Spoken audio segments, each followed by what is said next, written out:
سلام بنات، كي دايرين؟ لاباس عليكم؟ اليوم ان شاء الله نحضر معكم قريشلات مالحين باشكال زوينين والنكهه ديالهم غزاله. هكا فرحوا بها وليداتكم بشي حاجه صحيه، وكنتمنى يعجبكم الفيديو. ما تنسونيش باللايك والاشتراك وتفعيل الجرس ليصلكم كل جديد قناتي. كنتمنى تكون خفيفه على قلبكم، ونبداو على بركه الله في مقادير طريقه تحضير الفيديو.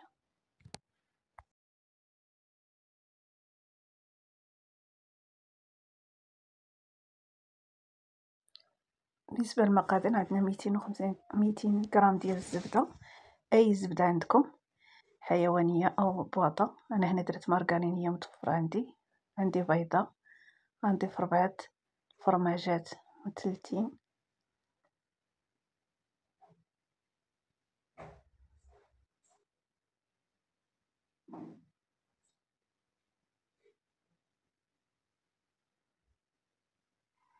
هي معلقه ديال المطار صافي. يعني معلقه كبيره ديال المطار دخل مزيان تندمج ليا الزبدات ولا علاش كريمه. غادا نضيف الزيت. هنايا الدقيق، انا هنايا هز ليا واحد نص كيلو ديال الدقيق البوماط، غنبدا نضيف الدقيق يعني على حسب العدد عندكم. معلقه ديال بودر البصله بشويه حتى يبان لكم بودر وتجمع صافي. غنبقاو نخدمو كما قلت لكم هكا الزبده بودر. حنا كنجمعوا العجين ديالنا الا ما كانش متوفره، المهم وحده فيهم. هنايا ديك ضامه ديال الثومه، هنايا عندي دانون مسوس،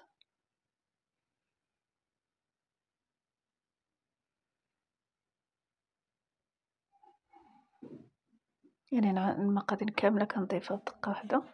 هنايا عندي كاس تاع الزيت، معلقه ديال الملحه،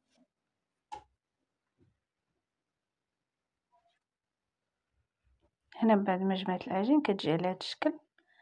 هانتوما غنقسمها على 3 كويرات، لان كل كويره غنضيفها بنكهه.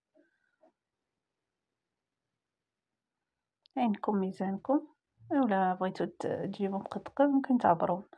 هنايا خديت فرماج حمر وحكيتو. العجين الاولى غنديرو فيها فرماج حمر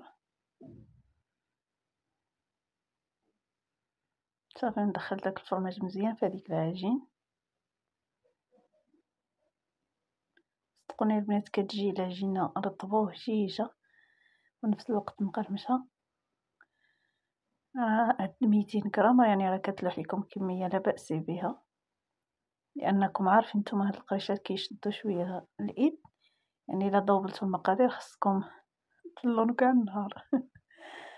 المهم انا درتها نص المقادير صافي. كما ضفت معايا شويه دقيق جمعت بها العجين وغنحط عليه نضيفها بلاستيك. بالنسبه للتزيين البنات والقطع اللي عندكم، القطعات اللي عندكم ديروا الاشكال اللي بغيتو. انا خديت هذا الشكل.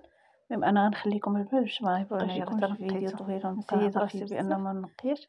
غنضيف صافي هكاك رققات ليا، نسيت ما ضفت فيها شويه الدقيق ونضيفو في العجين. انا غنعاود ندير ليها الدقيق.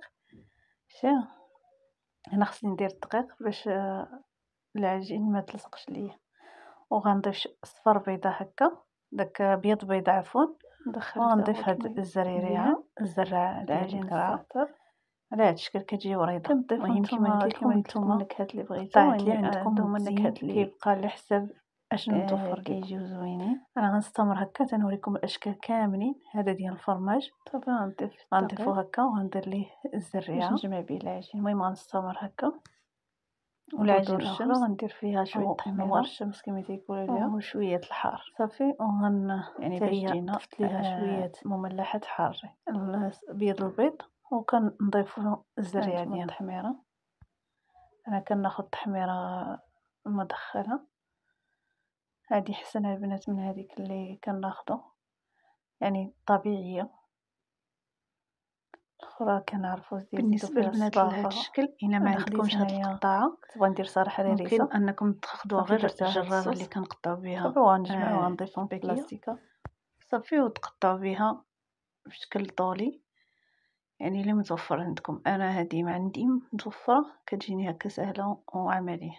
هانتوما شوفوا انا مازال غيجيوني طوال غنقسمهم على 2 مازال صافي وغندهنهم حتى هما ببيض البيض، وغنضيف عليهم الزرارة اللي عندي.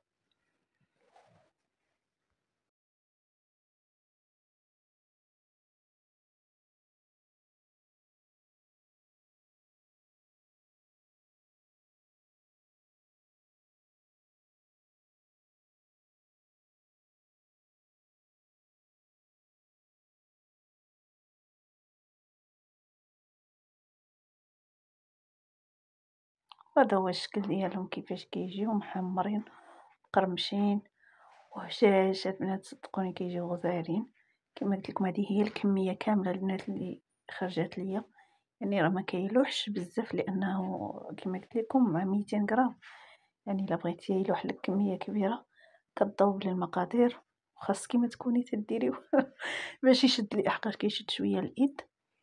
المهم انا هادشي اللي على حساب ضفتو هكا من ورا الغدا. هي صوبت هاد الشكل بارك الرجال بارك. يسالي تاني ونعاود ندير واحد اخر. كنتمنى يعجبكم الفيديو، ما تنسونيش التعليق ديالكم زوينين اللي كيزيدو يحفزوني، وكنتمنى نكون خفيفه على قلبكم. تهلاو ليا فراسكم.